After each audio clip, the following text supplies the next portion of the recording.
បាទវិលមកជួបគ្នាសាជាថ្មីជាមួយខ្ញុំបាទ Engineer Sharing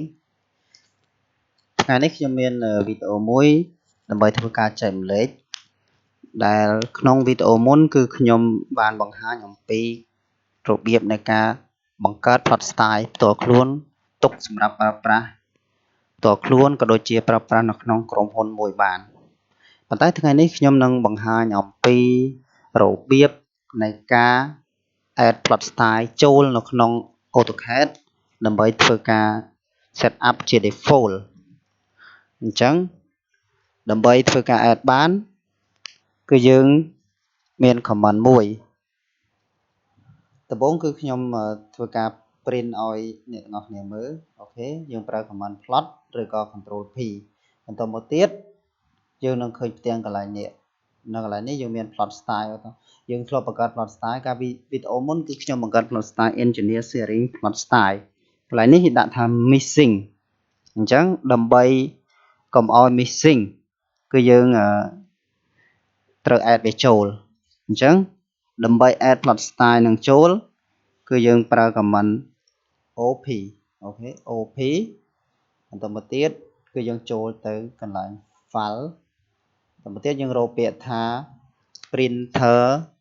support file path អូខេយើងចុចនៅកន្លែងនេះ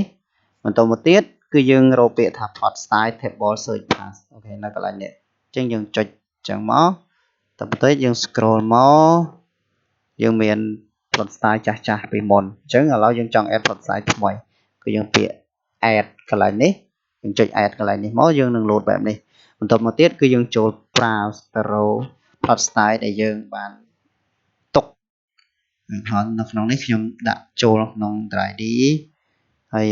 ខ្ញុំដាក់ចូលនៅក្នុង project ទៅមកទៀតខ្ញុំរកពាក្យ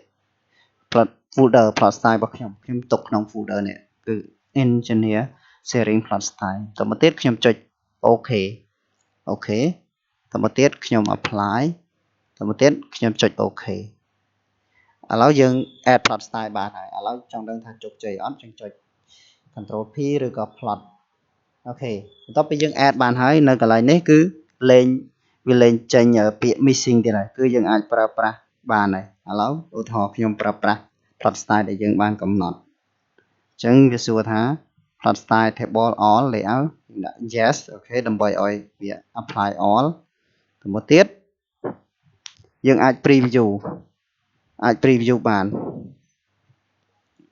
ឧទាហរណ៍កន្លែងនេះខ្ញុំ print ប៉ុណ្ណេះ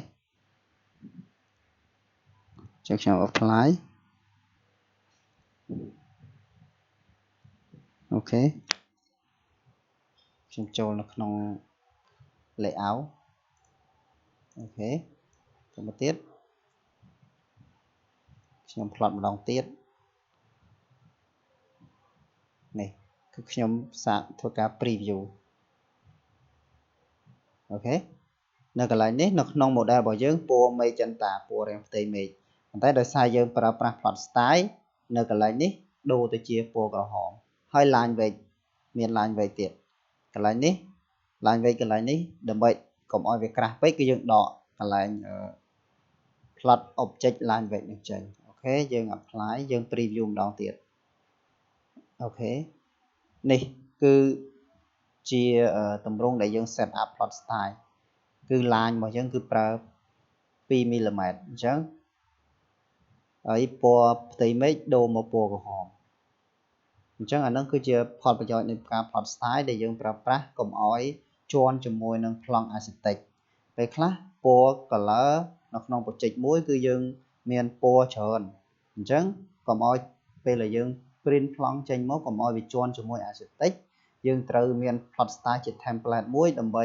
ជួយសម្រួលដល់ការ print ប្លង់របស់យើងអូខេបាទសម្រាប់ថ្ងៃនេះគឺខ្ញុំមានតែប៉ុណ្្នឹងដើម្បីចែករំលែកដល់អ្នកប្រើប្រាស់ AutoCAD ថ្មីដំបូងដែលគាត់អត់ដឹងពីរបៀបនៃការ add plot style ចូលបាទកុំភ្លេចជួយធ្វើការ subscribe channel ខ្ញុំបាទដើម្បីទទួលបានវីដេអូថ្មីនិងចំណេះដឹងល្អៗពី Engineer Series ជួបគ្នានៅក្នុងវីដេអូក្រោយ I feel like I'm losing my mind. Is everybody in the world blind? Please, Lord, give me a sign, a sign.